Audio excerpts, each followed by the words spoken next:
Hello friends. నేనైతే ముందుగా చెప్పాను గదా! సో, ఈ వీడియో నుంచి అయితే ఏవి ఇంట్రడక్షన్ అయితే చెప్పనని డైరెక్ట్‌గా మనమైతే ట్యాగ్స్‌లోకైతే వెళ్ళిపోదాం. నేను హెడ్డింగ్ ట్యాగ్స్, పారాగ్రాఫ్ ట్యాగ్స్ అవి అయితే చెప్పాను.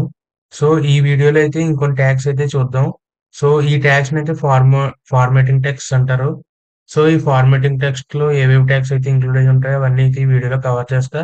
అండ్ నెక్స్ట్ కామెంట్స్ కూడా ఏవేవి ఉంటాయో అండ్ ఇంకా కొన్ని కొన్ని చిన్న చిన్న ట్యాగ్స్ అయితే ఉన్నాయి. అవన్నీ చెప్పేస్తాను. అండ్ ఇమేజ్ ఎలా ఇన్సర్ట్ చేయాలి? అండ్ లింక్స్ ఎలా ఇన్సర్ట్ చేయాలి?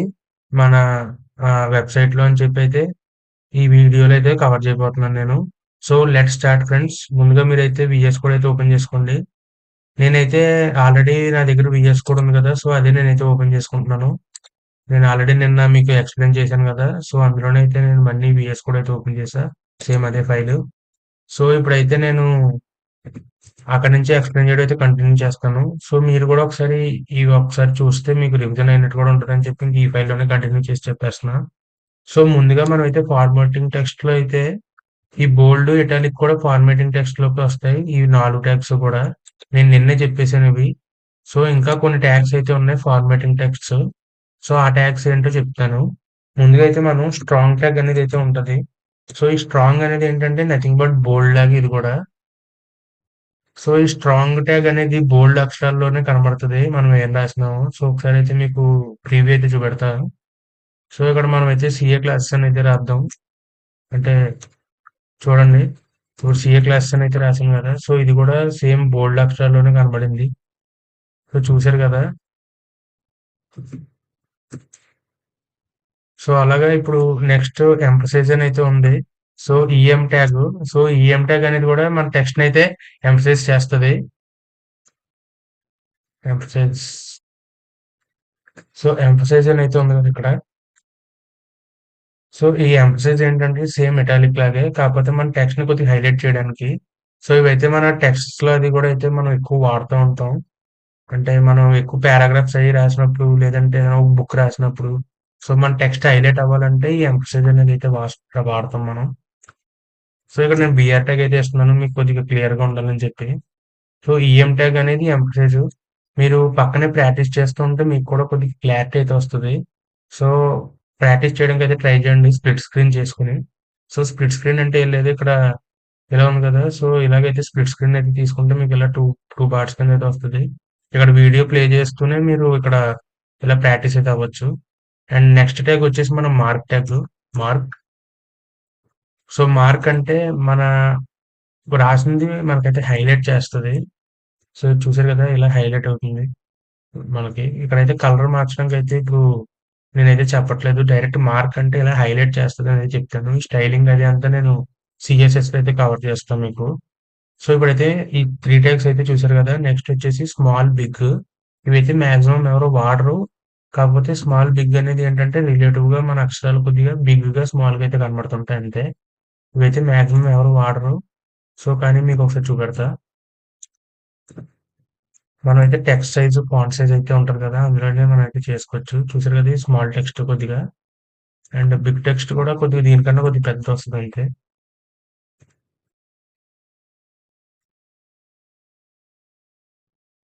సో, చూసారు కదా! ఇక్కడ టెక్స్ట్ దీనికన్నా కొద్దిగా పెద్దగా అయితే ఉంది. సో, అంతే రిలేటివ్‌గా కొద్దిగా బిగ్, స్మాల్ అవుద్ది. అండ్ నిన్నే నేను సబ్‌స్క్రిప్ట్, సూపర్ స్క్రిప్ట్ టెక్స్ట్ కూడా అయితే నేను నిన్నే చెప్పేసాను మీకు.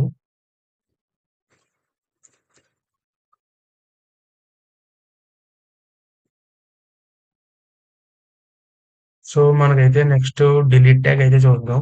సో, ఈ డిలీట్ ట్యాగ్ దేనికి వాడతారు అంటే, బేసిక్‌గా ఈ డిలీట్ ట్యాగ్ అనేది ఇప్పుడు అమెజాన్ వాటిల్లో మనమైతే ఇలాగ స్ట్రైక్ ఔట్ అయితే చేసుంటది గదా! ప్రైజు. సో, అలాంటి ఆటిలకైతే వాడతారు డిలీట్ టెక్స్ట్. సో, అంటే ఈ ప్రైస్ కాదు వేరే ప్రైస్ అని ఉంటది గదా! సో, అందుకు ఇలాంటిదైతే ట్యాగ్ ఉపయోగిస్తారిది.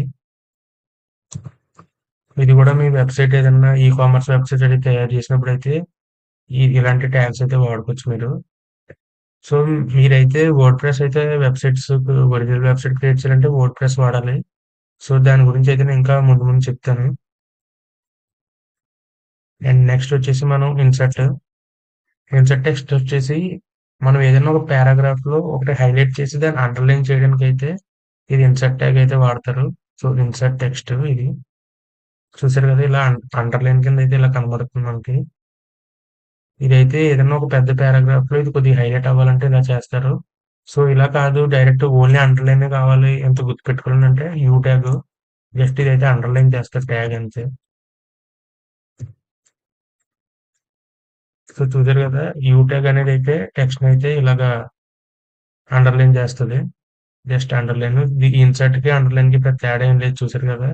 సో, మీరైతే ఏదైనా వాడుకోవచ్చు. అండ్ నెక్స్ట్ వచ్చేసి కామెంట్స్.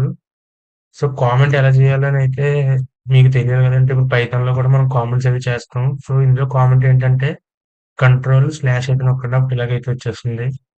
మీరు ఏదైనా ఒకటి సెలెక్ట్ చేసుకొని ఇప్పుడు ఇదే కామెంట్ ఔట్ చేయాలంటే కంట్రోల్ స్లాష్. సో, నేను మీకు అదే రాస్తాను ఇక్కడ. సీటీఆర్ఎల్ ప్లస్ స్లాష్. సో, ఇదైతే కామెంట్స్‌కైతే ఉపయోగిస్తారు.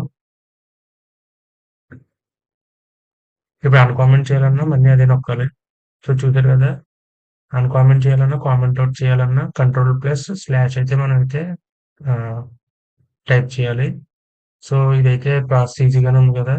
అండ్ నేను రాబోయే వీడియోస్‌లో అయితే నెక్స్ట్ లిస్ట్స్ అండ్ టేబుల్స్‌కి, ఫార్మ్స్‌కి ఎలా చేయాలో అయితే చెప్తాను. మనమైతే బేసిక్ ట్యాగ్స్ అయితే కంప్లీట్ చేసాం. Formatting tags. సో, నెక్స్ట్ వీడియోలో మనం ఏం చెప్పుకుందాం అంటే లిస్టుల గురించి అయితే చెప్పుకుందాం. So, that's it for this video friends. వచ్చే వీడియోలో అయితే మళ్ళీ కలుద్దాం. బాయ్.